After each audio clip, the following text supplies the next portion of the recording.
C'est donc ces jours-ci la 29e semaine pour l'emploi des personnes handicapées. Et avec la directrice de Cap Emploi, l'Métropole Douaisis, Isabelle Le Cerf, notre invitée ce matin. Bonjour. Bonjour. Pour rappeler d'abord, c'est quoi l'objectif, l'ambition vraiment de cette opération ? Cette opération a pour enjeu de faire bouger les lignes, faire bouger les idées reçues, faire en sorte que l'inclusion professionnelle des personnes en situation de handicap soit considérée comme quelque chose de réaliste, de possible. Et ça vient enfin exprimer pas mal de forums, de webinaires, d'événements qui vont venir mettre en lumière des événements un peu innovants, des actions et des belles histoires qui donnent en effet envie et qui prouvent que tout est possible. Lever les a priori, c'est encore nécessaire, c'est la 29e édition. C'est encore nécessaire de faire cette communication ?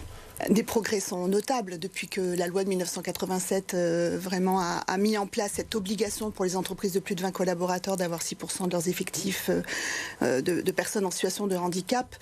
Aujourd'hui, le taux d'emploi de ces entreprises de plus de 20% est à 5,4% sur un objectif de 6%. Donc on a quand même des progrès notables. Depuis que la loi existe, mais c'est un sujet qui mérite continuellement qu'on s'y attarde, surtout dans ces temps où voilà, l'emploi n'est pas simple, les publics fragiles sont de plus en plus nombreux, donc faisons en sorte que la réussite soit possible pour eux. Les personnes en situation de handicap aujourd'hui, elles sont où sur le marché du travail, dans tous les secteurs ? Oui, absolument. Alors le nombre de personnes en situation de handicap parmi l'ensemble des demandeurs d'emploi, leur poids c'est à peu près 10%. Donc c'est au niveau des Hauts-de-France, que je dise pas de bêtises, 65 000 personnes, qui sont inscrites à Pôle emploi, France Travail, et qui sont en situation de handicap. Tous secteurs d'activité sont représentés. Ce sont des personnes qui peuvent accéder à n'importe quel emploi, puisqu'on a des typologies de handicap diverses et variées. 80% des personnes que nous accompagnons ont des handicaps dits invisibles.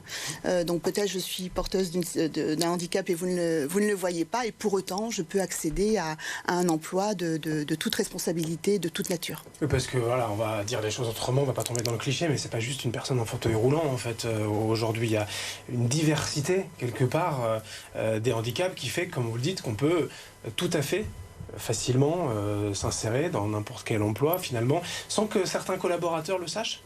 Alors, la personne a le droit de ne pas évoquer sa situation. Ça reste un sujet purement personnel. Nous incitons bien évidemment les personnes à l'évoquer, notamment lorsqu'elles ont besoin d'un aménagement de leur situation de travail, de leur environnement de travail. Et c'est important aussi que les collègues puissent prendre en compte des fois des situations un peu atypiques. Mais en effet, ça ne se voit pas et les personnes peuvent agir dans tout métier.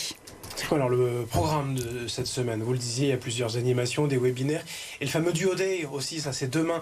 Le principe, déjà, c'est quoi ? C'est d'accompagner une personne en situation de handicap avec un binôme en fait pendant une journée ? C'est bien cela, c'est que les entreprises accueillent sur une journée une personne en situation de handicap et on a en effet un duo, comme son nom l'indique, qui se crée, où la personne en situation de handicap peut observer un métier, se confronter à une réalité professionnelle.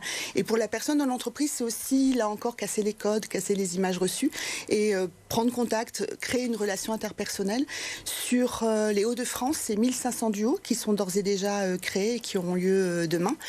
C'est 15 000 duos au niveau national qui sont aujourd'hui déjà identifiés. Mais la semaine, c'est pas que ça. On rappelle également que l'année est très centrée sur la santé mentale. Donc on a beaucoup d'événements dans la région sur cette thématique pour mieux prévenir, mieux comprendre, mieux accompagner. Nous avons également une chaîne Twitch dans le réseau des Cap Emploi qui va venir échanger avec les personnes en live et donner quelques bonnes pratiques sur différentes thématiques. Plein de rencontres, des discussions, des débats, des tables rondes. Et de manière assez pragmatique, des job dating aussi. Voilà, on parle d'emploi, donc concrètement, il y a des offres à pourvoir. Oui, absolument, des job dating. On a aussi pas mal d'événements au sein même des entreprises, puisque bon nombre d'entre elles sont très, ce qu'on appelle handi-engagées, donc dans leur démarche RSE ou dans leur démarche globale d'inclusion, ont un attrait aussi pour le handicap dans leur entreprise et font donc pas mal d'événements de sensibilisation pour leurs propres collaborateurs, pour là aussi agir sur le tout est possible. Ça veut dire quoi que, en gros, certains patrons sont un peu plus ouverts ou certains secteurs d'activité aussi sont plus ouverts. C'est plus facile dans certains métiers que dans d'autres? Oui, oui. Aujourd'hui, notre société est plus ouverte entre les Jeux en Olympics. Voilà, on a des films également, on a des personnes connues qui se sont révélées dans leur problématique de handicap. Donc je pense que c'est un fait de société qui maintenant est totalement intégré dans bon nombre d'esprits. Et on a en effet des entreprises très ouvertes à cela. D'ailleurs, on a la capacité pour les entreprises qui le souhaitent d'être identifiées comme étant handi-engagées et qui donc par nature vont être accueillantes pour les personnes en situation de handicap. Oui, absolument. Et donc ils vont pouvoir comme ça recevoir des candidatures bien adaptées à leurs besoins auprès des publics que nous accompagnons.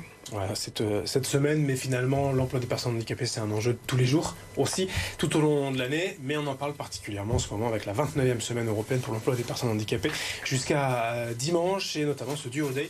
Peut-être que vous participez demain. Merci Isabelle Le Cerf, directrice de Cap Emploi Lille Métropole d'Oisy, d'avoir été avec nous ce matin.